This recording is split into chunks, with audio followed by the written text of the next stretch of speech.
सुखानजरा गामिनि समाज सिबियारि बुद्धेश्वर दैमारिनि दिनै आद्य श्राद्ध। कक्राझार जिल्लानि सिङाव थानाय सुखानजरा गामिनि समाज सिबियारि आरो मागुरमारि गेजेर फरायसालिनि आजिरा मोननाय फोरोंगिरि लोगोसे आगुनि रेडिअ आर्टिस्ट बुद्धेश्वर दैमारिनि आद्य श्राद्धखौ दिनै समाजनि नेमखान्थि बायदियै खुंफुंनाय जायो।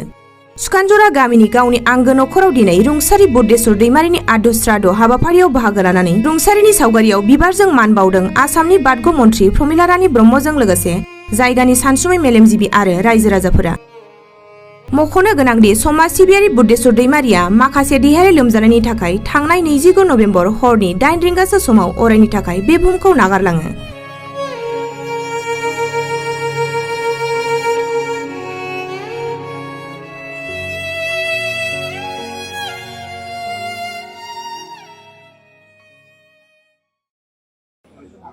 आङो बेखौनो बुंनो सानोदि बिथांनि गुबै महरखौ जों माखासे समनिफ्रायनो उन्दै समनिफ्रायनो नुबोनाय आरो बिथांनि हुदा आखल आखु गियानि व्यक्ति बिथाङा सासे बे समाजनि मावसुला मावगिरि समाजजों मोजां मोनजाग्रा सासे फोरोंगिरिमोन। बिथाङा जोबोद बयखौबो अनसायनायजों बयखौबो गियान होलांनायनि लामाजों बिथाङा आगान सुरनानै जे जोंनि समाजाव जे बिथाङा गोबां हाबा मावलांबाय। दा बिनि सायाव जोङो आं दुखु फोरमायनो सानो बिथाङा आरो एसे दंबावोमोनब्ला एसे थाबावोमोनब्ला जों इयुन जोलैया आरोबाव माखासे जे बिथांनि गियानखौ लानानै आरो दावगाबावगोन आं बेखौ मिजिं आरो आसा खालामो।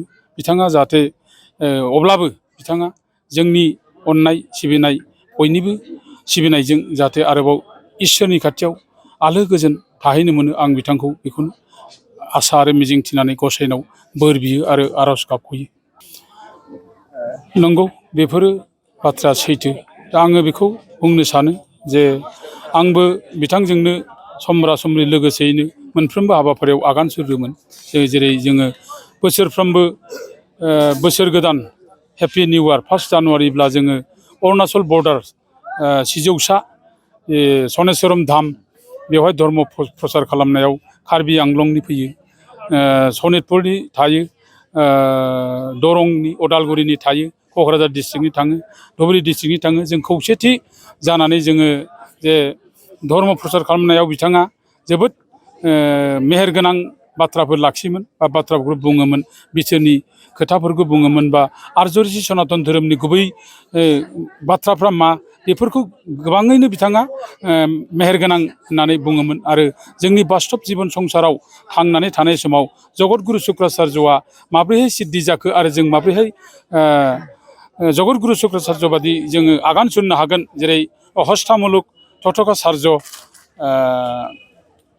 पद्मापाद सुरेशाचार्य बिथांमोन बादि जाहाथे जोंबो जानो हायो बेबादि होननानै बिथाङा भक्तनि बृन्दफोरखौ गासैखौबो जोंनि गियान आरो बोसोन होनायाव जोबोद गोजोनथाव बाथ्राजों जोंखौ मिलौदो देंखोजों जोंनि आत्माखौ तृप्ति खालामोमोन।